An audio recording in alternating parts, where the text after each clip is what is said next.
और हम ही से फ़ोन पर बातचीत में कहा कि मेरा इलाका है, जो मुजफ्फरपुर से अजय निषाद सांसद हैं और मुजफ्फरपुर के इलाके में आता है बोचहां, तो उन्होंने कहा कि ये मेरा इलाका है, अगर उनको बोचहां की सीट चाहिए, उनको बोचहां की सीट जीतनी है, या फिर बोचहां की सीट पर एनडीए से मदद चाहिए, बीजेपी से मदद चाहिए, तो उनको योगी जिंदाबाद जिंदाबाद करना होगा। और वो यूपी चुनाव लड़ने गए हैं, उनको यूपी से वापस आना होगा, यूपी का चुनाव नहीं लड़ना होगा, मैदान छोड़ना होगा यूपी का।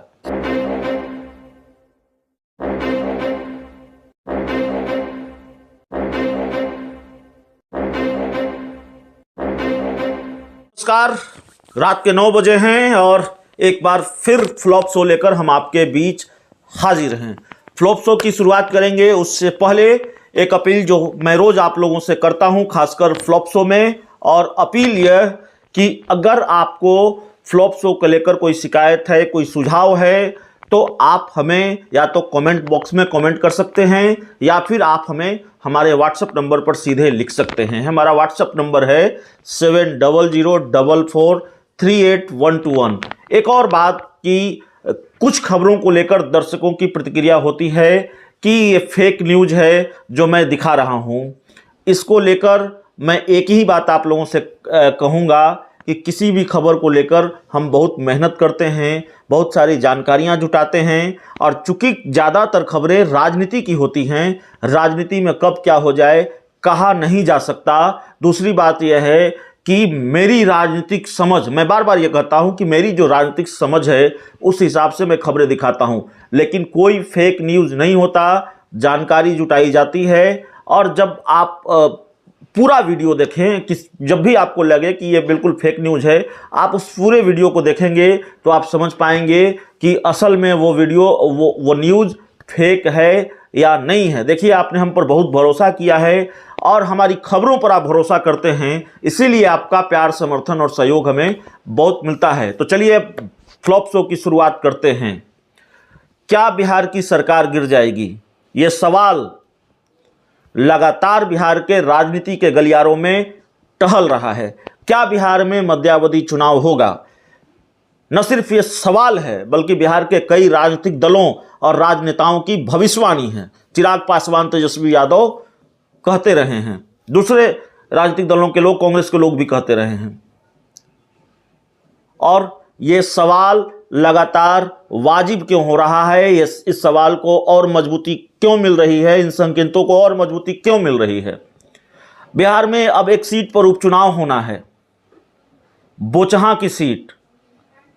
मुसाफिर पासवान, जो अब इस दुनिया में नहीं है, वीआईपी पार्टी से विधायक रहे हैं, और बोचहां की सीट को लेकर रोज नई नई खबरें सामने आ रही हैं। बोचहां की सीट को लेकर रोज नए नए बयान सामने आ रहे हैं। जो सबसे बड़ा बयान है बोचहां सीट को लेकर, वो बयान है भाजपा के सांसद अजय निषाद का।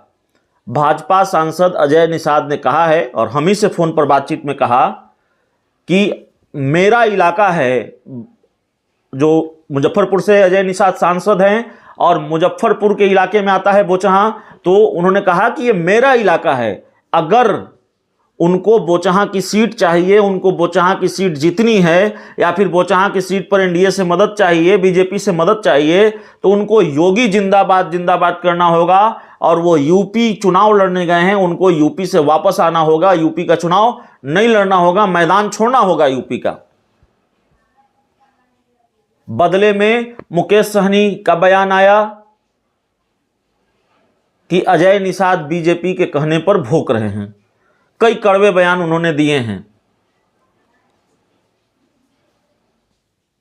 तो क्या गठबंधन टूट जाएगा बोचहां को लेकर? क्योंकि यह बड़ी खबर है सूत्रों के हवाले से कि बोचहां की सीट मुकेश सहनी के खाते में नहीं जा रही है।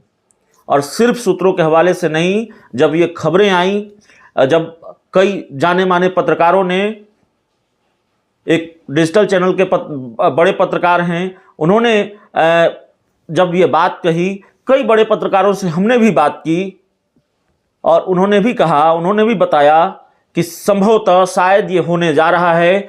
बोचहां की सीट बीजेपी, माफ कीजिएगा, वीआईपी पार्टी के खाते में नहीं जा रही है। मुकेश सहनी को बोचहां की सीट अब हाथ नहीं लगेगी। बीजेपी उस सीट पर अपना उम्मीदवार उतारने जा रही है और मुकेश सहनी को यह अंदेशा हो गया है इस बात का, इसीलिए मुकेश सहनी बहुत नाराज हैं, बिदके हुए हैं, बीजेपी को रोज खड़ी खोटी सुना रहे हैं और यूपी का चुनाव भी 165 सीटों पर लड़ने चले गए हैं। हालांकि यूपी चुनाव लड़ने का ऐलान उन्होंने पहले ही कर दिया है।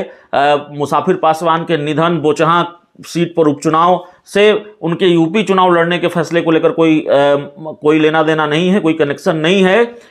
लेकिन मुकेश सहनी ने इस बात के भी संकेत दिए हैं कि अगर बोचहां की सीट उनके हिस्से नहीं आई तो वो गठबंधन तोड़ भी सकते हैं। मुकेश सहनी इस बात को लेकर बड़े आक्रामक रहे हैं और उन्होंने कहा है कि बोचहां की सीट हमारी सीट है और इस सीट पर हमारा उम्मीदवार उतरेगा। तो टकराव भीषण होने की उम्मीद है बोचहां सीट को लेकर। और क्या बोचहां सीट पर उपचुनाव बिहार में सरकार का एक्सपायरी डेट साबित होगा, यह भी बड़ा सवाल है और इन सवालों को बहुत हल्के में नहीं लिया जा सकता, क्योंकि बयान लगातार आ रहे हैं, मुकेश सहनी के तेवर गर्म हैं और बीजेपी सांसद अजय निषाद लगातार मुकेश सहनी पर हमलावर हैं और बीजेपी ने उनके बयान को खारिज नहीं किया है, बल्कि बीजेपी के कई बड़े नेताओं से हमारी बातचीत हुई तो उन्होंने कहा कि अजय निषाद ने ठीक कहा है। हमारी बात मंत्री जीवेश मिश्रा से हुई, उन्होंने कहा कि बिल्कुल अजय निषाद जो कह रहे हैं वो ठीक कह रहे हैं और अपने हिसाब से जो जवाब दे रहे हैं वो ठीक है। तो इसका मतलब क्या है? अगर दूसरी तरफ मुकेश सहनी ये आरोप लगा रहे हैं कि बीजेपी के कहने पर अजय निषाद बोल रहे हैं, तो क्या बीजेपी का खेल मुकेश सहनी समझ गए हैं? क्या मुकेश सहनी को यह अंदेशा हो गया है कि बीजेपी से अब कुछ मिलने वाला नहीं है, मेरे पास अपनी जो पूंजी है वही है बोचहां की सीट और दूसरी चीजें हमको नहीं मिलने वाली है। बोचहां की सीट अब बीजेपी खुद लड़ेगी, जैसा कि जानकारी हम लोगों के पास भी है, हमारे पास भी है कि बोचहां की सीट शायद बीजेपी मुकेश सहनी को नहीं देने जा रही है। तो आज के फ्लॉप शो में इसी पर हमको बात करनी थी और फ्लॉप शो में इस खबर को लेकर जो भी अपडेट होगा हम आपको बताते रहेंगे। पूरा फोकस बोचहां उपचुनाव पर, बोचहां की सीट पर, और हमारी पूरी कोशिश होगी कि बोचहां हम जाएं भी, वहां लोगों से भी बात करें और इस पर राजनीतिक दलों का जो भी इंटरव्यू है, बड़े पत्रकारों की जो राय है वो भी इस उपचुनाव को लेकर लें, क्योंकि ये उपचुनाव बहुत महत्वपूर्ण है। फिलहाल आज फ्लॉप शो में इतना ही। बहुत बहुत धन्यवाद।